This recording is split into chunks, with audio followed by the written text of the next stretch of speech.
আচ্ছা, এই যে সালাম দেওয়াটা এটা ভালো কাজ না খারাপ কাজ?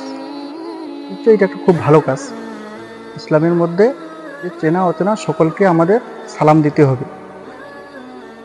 সালাম দিতে হবে এবং সালামের জবাবটাও দিতে হবে।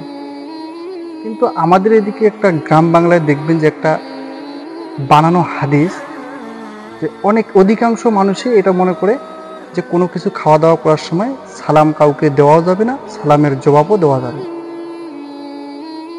সম্পূর্ণটাই ভুল। কেননা আপনি যখন খাইতে বসছেন, খাওয়ার সময় আপনি দুনিয়াবি নানান রকম গল্প গুজব, কার ছেলের বিয়ে, কার মেয়ের বিয়ে, আজকে কত আয় হলো, কত ব্যয় হলো, সমস্ত রকম আলাপ আলোচনা চলতেছে। এগুলো ঠিক আছে, এগুলো আপনার জায়েজ আছে, কিন্তু সালাম দেওয়াটা জায়েজ নেই। এটা কেমন কথা? একটু বিবেক দিয়ে চিন্তা করবেন যে সালাম দেওয়াটা নিশ্চয় একটা ভালো কাজ, এবং সালামের জবাব দেওয়াটাও একটা ভালো কাজ। সেটা তাহলে খাওয়ার সময় কিসের জন্য হবে না?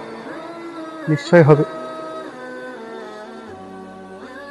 আমরা যদি একটু বিবেক দিয়ে চিন্তা ফিকির করি, আমরা অনেকটা সত্যের দিকে এগিয়ে যেতে পারবো ইনশাল্লাহ। আল্লাহ পাক সকলকে বুঝার তৌফিক দান করুক।